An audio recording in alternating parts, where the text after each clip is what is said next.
Welcome back guys in another video. तो guys आज की इस वीडियो में हम आपको कक्षा 10वीं का जो विषय गणित है उसके राष्ट्रीय उपलब्धि सर्वेक्षण टेस्ट मींस NAS का जो प्रैक्टिस पेपर 3 है उसके विषय गणित के क्वेश्चन पेपर और सॉल्यूशन को बताने वाले हैं। सो गाइज कर लीजिएगा वीडियो को लाइक शेयर एंड सब्सक्राइब। और गाइज सारे के सारे सब्जेक्ट के PDF पाने के लिए हमारे टेलीग्राम ग्रुप को भी ज्वाइन कर लीजिएगा। अभी कर देंगे इस वीडियो को स्टार्ट। तो हम सबसे पहले निर्देश देख सकते हैं। निर्देश गाइज वही सेम है आपके हर बार। 70 प्रश्न होंगे, आपको 2 घंटे का टाइम मिलेगा। 4 ऑप्शन होंगे, सही पे आपको टिक करना है, ओनली टिक करना है, आपको लिखना नहीं है। और रफ कार्य के लिए पुस्तिका भी दी जाएगी। ओके गाइज, अभी पहला क्वेश्चन देखें तो वो है निम्न में से कौन सी संख्या 0.05 के निकटतम है। गाइज ये मतलब कि 1 से बहुत ज़्यादा छोटा है। यदि 0.0 ओनली 5 होता तो आधा है, 0.05 है मतलब कि आधे का भी आधा है। ठीक है, आधे का भी आधा है। तो 0.05 है जो गाइज, इसमें 0.06 बहुत ज़्यादा हो जाएगा। 0.05 चूँकि गाइज एक ही डिजिट है तो ये थोड़ा कम रहेगा, बट यहाँ पर 3 डिजिट है तो जस्ट जो डिजिट है ना नंबर, उसके कारण ऑप्शन नंबर C आएगा आपका। क्योंकि यहाँ पर 500 से जस्ट एक ही कम है और यहाँ 500 से 4 ज़्यादा है, तो आपको ये नहीं होगा बल्कि ऑप्शन C जाएगा। ठीक है, 4 डिजिट के कारण। ओके, नेक्स्ट क्वेश्चन है नीचे दिखाई गई आकृति का क्षेत्रफल क्या है। तो गाइज ये जो आकृति है 7 सेंटीमीटर और 7 सेंटीमीटर की 2 विमाएँ तथा 9 सेंटीमीटर तथा 5 सेंटीमीटर की 2 विमाएँ हैं। इसका जो क्षेत्रफल निकालोगे आप, है ना, इसका क्षेत्रफल कैसे निकालोगे? लंबाई प्लस चौड़ाई, 2 गुणित लंबाई प्लस चौड़ाई, है ना, यही सूत्र होता है ना। आपको सिंपली इसमें रख के इसका आंसर निकालना है। तो आपका आंसर आएगा guys simply 47 centimetre square. Then guys question number 3 में आपका त्रिभुज 99 से बड़ा एक पूर्णांक हो तो निम्न में से किस व्यंजक का मान सबसे अधिक है। तो इसका आंसर है option number A 1234 divided by 99 upon triangle त्रिभुज। Okay, then guys question number 4 है आपका इनमें से किस संख्या युग्म के बीच एक परिमेय संख्या मिल सकती है। मतलब कौन सी संख्या का जोड़ा है जिसके अंदर हम एक परिमेय संख्या देख सकते हैं। अब परिमेय संख्या किसे कहते हैं? जो कि बटे में हो, यानी कि PQ के रूप में हो, P/Q के रूप में, और Q बराबर 0 ना हो। तो क्वेश्चन नंबर 4 में गाइज आपका आंसर है D, यानी कि फर्स्ट भी है, सेकेंड भी है और थर्ड भी है। सारी की सारी संख्या के बीच हमें क्या मिलेगी? परिमेय संख्या मिलेगी।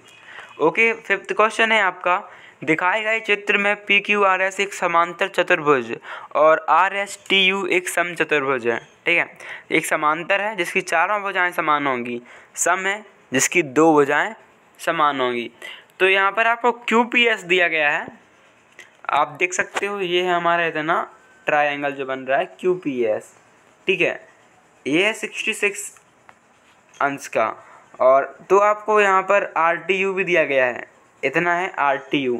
आपको इस वाले एंगल का मान ज्ञात करना है त्रिभुज का, जो कि है PSO। ओके, आपको PSO ज्ञात करना है। तो सिंपली गाइज आपको जो मान मिलना है वो इसके सूत्र से मिल जाएगा जो भी है, और इसमें गाइज आपका आंसर आ जाएगा क्वेश्चन नंबर 5 में V, यानी कि 40। गाइज सिंपली आप इसे ओके ठीक है। क्वेश्चन नंबर 6 में देखें तो 4x² plus y² plus xy के पूर्ण वर्ग बनाने के लिए क्या करना पड़ेगा। तो आपने पूर्ण वर्ग विधि पढ़ी होगी, उसके अनुसार आपको लिखना है। तो 6 में गाइज आपका आंसर आएगा V, यानी 3xy को जोड़ना होगा। देन निम्न में से कौन सा विकल्प लगभग 30% है। आपको वास्तव में गणना करने की आवश्यकता नहीं है, परिणाम का अनुमान लगाएं, यानी कि आपको बस प्रायिकता रखनी है ना। तो 7वें का गाइस आंसर आएगा आपका 205 सेंटीमीटर में 62 सेंटीमीटर, इसका 30% है। यदि आप इसमें डिवाइड भी कर लोगे, है ना, प्रतिशत निकालोगे, तो 205 का लगभग 29% 62 आएगा। ठीक है, तो नेक्स्ट है 8वां क्वेश्चन। अमित के पास X क्रिकेट कार्ड थे, मतलब कि कुछ क्रिकेट कार्ड थे। भूमि के क्रिकेट कार्ड की संख्या, एक भूमि नाम की लड़की होगी, उसके पास भी क्रिकेट कार्ड रहे होंगे और उसकी जो संख्या रही होगी वो अमित के कार्ड की संख्या का 2 4/3 है। चेतन के पास कोई कार्ड नहीं है और अमित और भूमि ने कुछ कार्ड चेतन को दिए। अब उन सभी के पास समान संख्या में कार्ड हैं। अमित द्वारा चेतन को दिए गए क्रिकेट कार्ड की संख्या निम्नलिखित में से किस विकल्प द्वारा निरूपित हो रही है। तो गाइज आपका क्वेश्चन नंबर 8 में आंसर टिक करना है सी, यानी कि 4x/9। ठीक है। क्वेश्चन नंबर 9 देखो, तार की जाली के एक टुकड़े से बेलनाकार पेड़ रक्षक बनाया गया। ठीक है, इसमें मेन क्या है, इसे बेलनाकार बनाया गया तार को। तो इसकी ऊंचाई 121 सेंटीमीटर है, जैसा कि नीचे दिखाया गया है। तो आपको बताना है इसका क्षेत्रफल कितना होगा।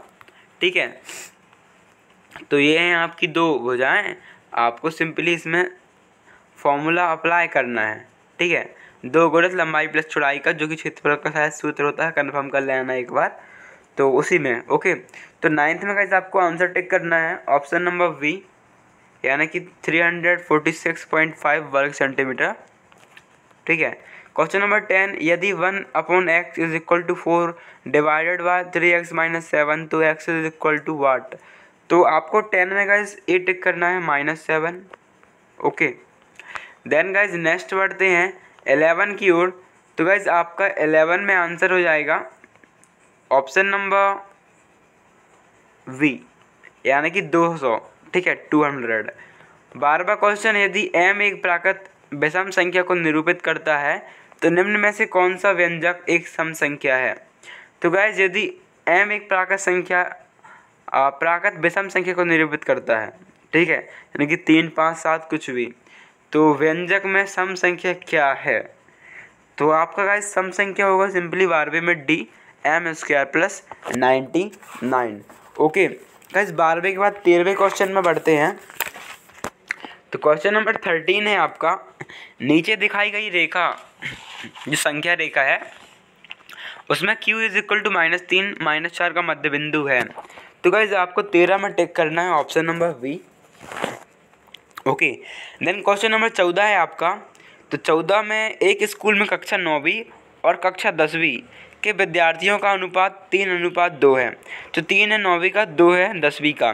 कक्षा 9वीं के 30% और कक्षा 10 के 10% विद्यार्थी स्कूल विद्यार्थी कमेटी के लिए चुने गए। ठीक है, तो दोनों कक्षाओं के लिए विद्यार्थियों का कौन सा हिस्सा स्कूल विद्यार्थी कमेटी के लिए चुना गया।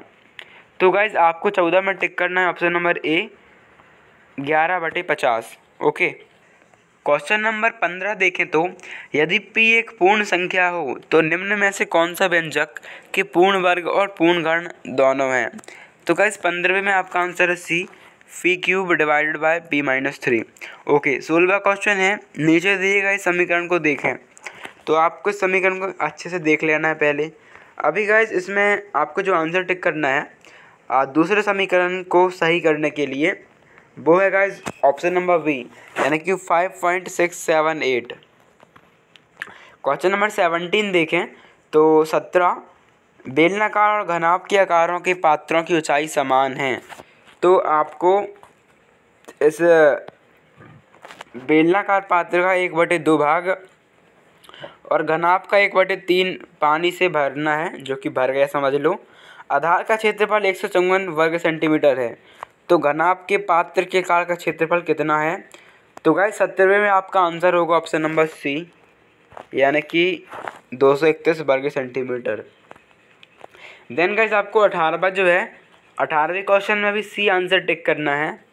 एंड 19वें में बढ़ें तो 19 में गाइस आपको एक ग्राफ दिया गया है और इसमें पूछा गया है कि 60% से कम समय जॉगिंग में व्यतीत करते हैं, उनका प्रतिशत क्या है ग्राफ में। तो आपको इसमें टिक करना है 19वें में सीधे डी 40%। 20वां है, आयत चित्र के आधार पर निम्नलिखित में से कौन सा कथन सत्य सही है। तो 20वें का गाइज आंसर है डी। 21वें में बढ़े तो 21वें में गाइज आपका आंसर है ऑप्शन नंबर ए, यानी कि 200 रुपये। देन 22वें में गाइज आंसर है बी, यानी कि 2.4 किलोमीटर। 23 में देखें 23 में, तो गाइज 23 में आपको सी टिक करना है, QP is equal to RS। Okay, 24 यानी 24, तो 24 में गाइज आपका आंसर है सी। 25 में देखें तो 25 में गाइज आपको आंसर टिक करना है ऑप्शन नंबर ए यानी कि 70B। देन 26 में भी गाइस आपका आंसर ए ही आएगा। एंड 27B में बढ़े तो 27B का आंसर है बी। एंड 28B में आपको ए टिक करना है। ओके, देन 29 क्वेश्चन जो है, तो 29 का आंसर है सी यानी 10.5 10.5। एंड 30 के बाद 30 में बढ़े तो 30 में गाइस आपका आंसर है डी यानी कि पी स्क्वायर प्लस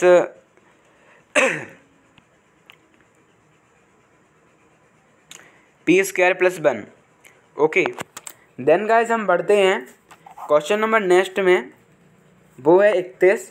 तो गाइस आपको 31 में सिंपली चेक करना है, तो इसका आंसर है गाइस आपका 31वें क्वेश्चन का ऑप्शन नंबर बी यानी कि 50%। देन 32 की ओर बढ़ें तो 32 में गाइस आपका आंसर है डी यानी कि ऑप्शन नंबर 5 वाला। ठीक है, 33 में गाइस बढ़ते हैं तो 33 का आंसर है आपका सी यानी कि टीम मैच बराबरी पर ख़त्म हुआ यानी कि ड्रॉ हुआ, सी टिक करना है। ओके, 34 में देखें तो गाइस 34 का आंसर है आपका वी। 35 में गाइस आपको टिक करना है 35वें क्वेश्चन में डी। Okay, same. देन 36वें में बढ़ें तो 36वें का गाइस आंसर और 37वें का आंसर आपका सेम रहेगा यानी कि इन दोनों में भी आपको ऑप्शन नंबर डी और ऑप्शन नंबर डी में ही टिक करना है 36 और 37 में। 38वां क्वेश्चन देखें तो एक परिवार में श्रीमती मेहरा से 3 वर्ष बड़े हैं। उनका एक पुत्र और एक पुत्री है। पुत्री अपने पिता से 35 वर्ष छोटी है और पुत्र अपनी माता से 25 वर्ष छोटा है। पुत्र की आयु और पुत्री की आयु में कितना अंतर रहेगा? तो मैथमेटिक क्वेश्चन IQ वाला, तो आपको लगाना है 38 में ऑप्शन नंबर बी यानी कि 7 वर्ष। ठीक है, 39वां क्वेश्चन है sine theta is equal to √2 तो cosec square theta is equal to. तो गाइस 39 में आपका आंसर आएगा ए यानी कि 4/3। देन क्वेश्चन नंबर 40 जो है, किसी समचतुर्भुज के विकर्णों की लंबाई 8 सेंटीमीटर और 6 सेंटीमीटर है। समचतुर्भुज की भुजा है, तो समचतुर्भुज की भुजा होगी आपकी नेक्स्ट 40वीं के बाद वो होगी 5 सेंटीमीटर की। ठीक है, 41वां है, दो पासों की अकेली उछाल में दोनों पासों पर प्राप्त संख्याओं का योग 11 है। 11 प्राप्त करने की प्रायिकता क्या है, यानी कि आपको प्रोबेबिलिटी फाइंड करनी है। तो 41 में आपका आंसर आएगा 1 यानी कि 1/18। देन 42वां क्वेश्चन, 10 संख्याओं का माध्य 10 है। यदि दो संख्याएं 4 व 6 को क्रमशः 6 और 4 से बदल दिए जाएं तो नया माध्य क्या होगा? तो नया माध्य मिलेगा हमें इस कंडीशन में 10। ओके, AP यानी कि अरिथमेटिक प्रोग्रेशन में आ चुके हैं, समांतर श्रेणी का 20वां पद होगा 6, 9, 12, 15। तो उसमें गाइस आपका आंसर हो जाएगा ऑप्शन नंबर सी यानी कि 63। 44 में आए तो ट्रायंगल ABC और ट्रायंगल PQR में यदि angle A is equal to angle Q तो angle C is equal to angle R है। तो 44 में आपका आंसर हो जाएगा ऑप्शन नंबर बी यानी ट्रायंगल ABC और triangle QPR। Okay, question number 45 देख सकते हो। क्वेश्चन नंबर 45 में गाइस आपको टिक करना है सी। क्वेश्चन नंबर 46 है, बिंदु A 6, 8 बिंदु V 4, 6 को मिलाने वाले रेखाखंड का मध्य बिंदु है। मध्य बिंदु ज्ञात करना है। 46 में आएगा आपका A 5,7। 47वां, एक आदमी पूर्व की ओर 15 मीटर जाता है और फिर उत्तर की ओर 20 मीटर जाता है। आदमी की प्रारंभिक बिंदु से दूरी क्या होगी? तो 47 में गाइस आपका आंसर होगा सी यानी 25 मीटर। 48वां, किसी वृत्त के बाहर बिंदु से खींची गई स्पर्श रेखाएं परस्पर होती हैं तो परस्पर समान होती हैं। 49 है, किसी त्रिभुज की तीनों माध्यिकाओं का समांगी बिंदु है तो वो है केंद्रक। 50वां देखें तो उसका आंसर है सी। 51 का आंसर है डी। ओके, 51 में डी आंसर है आपका। देन 52 में आपको टिक करना है सी। एंड देन 53 में गाइस आपका आंसर आएगा डी। 54 में आंसर आएगा वी। ओके, 55 में आपको टिक करना है ए। एंड 56 में आएगा आंसर आपका वी। 57 में टिक कर दो आप सिंपली डी x² - 6 + 8। ओके, 58 में टिक कर दो वी यानी 8। देन 59 जो है 59 x = 2 एज अरे यार x is equal to 2 plus √3। और जो भी गाइस क्वेश्चन है आपका आप सिंपली टिक कर दो, आपको टिक करना है ए यानी कि 4। 60 जो है एरिथमेटिक प्रोग्रेशन का क्वेश्चन है आपका AP, तो इसमें आपको 60 में टिक करना है ऑप्शन नंबर बी। 61 में टिक करना है डी। ओके 61 में क्या टिक करना है डी यानी कि 7। देन जो 62 है, शांत जल में एक नाव की चाल 6 किलोमीटर पर आवर है, यह धारा के अनुकूल 2 घंटे में 17 किलोमीटर की दूरी तय करती है, तो धारा की चाल होगी, तो धारा की चाल कुछ ना कुछ तो एक्स्ट्रा ही होगी, तो वो होगी गाइस आपकी ऑप्शन नंबर ए यानी कि 2.5 kilometre per hour. Okay then 63 है, तो x² minus 7x plus 10 is equal to 0, तो x² minus 10x plus 16 is equal to 0 का ओवेनेस्ट मूल है, तो 63 का आंसर है आपका V यानी कि 2। ओके क्वेश्चन नंबर 64 है आपका, उसका आंसर आपका V। 65 में गाइज आपका आंसर टिक करना है C यानी कि कौन सा मापक केंद्रीय प्रवृत्ति का मापक नहीं है, तो परिसर केंद्रीय प्रवृत्ति का मापक नहीं है। 66 है, यदि P और Q को 2 अभाज्य संख्याएं हों तो LCM PQ is equal to क्या होगा, तो वो होगा आपका LCM PQ only PQ। Then 67 यदि 6 मीटर ऊंचे पेड़ की छाया 2 × 3 मीटर हो तो समय सूर्य का उन्नयन कोण होगा, तो आपका उन्नयन कोण बनेगा 67 में 60 अंश का यानी कि 60 अंश का। 68वां है, यदि समीकरण x² minus 4x plus p is equal to 0 के वास्तविक मूल हों तो क्या होंगे, वो होंगे आपके p is greater than 4। Okay sorry 4 is greater than p, और जो भी साइन है आप चेक कर लो। 69 में गाइस देखें तो वो है प्रथम 20 विषम प्राकृत संख्याओं का योग होगा, तो विषम प्राकृत संख्या का जो योग है प्रथम 20 वो है V यानी कि 20। गाइस विषम प्राकृत संख्या मीन्स प्राकृत होनी चाहिए और विषम होनी चाहिए, मतलब 1 3 5 7 आप यहाँ से रेगुलर 20 तक लेना है, ठीक है। लास्ट क्वेश्चन है, एक त्रिभुज के शीर्ष 0 4 0 0 3 0 का परिमाप होगा, तो आपको परिमाप याद करना है, इसका परिमाप होगा 12। Okay option number C. So guys यहाँ पर होता है मैथ का पेपर एंड। यदि आपको वीडियो अच्छी लगती है तो लाइक शेयर एंड सब्सक्राइब करो, टेलीग्राम ग्रुप को ज्वाइन करो, PDF चाहिए तो टेलीग्राम ग्रुप को ज्वाइन करो, यदि आपको एक्सप्लेनेशन चाहिए तो कमेंट करो सर हमें एक्सप्लेन चाहिए, तो हम आपको कॉपी पे हल करके दिखा देंगे। Okay guys, so thanks for watching and subscribe करना मत भूलिएगा।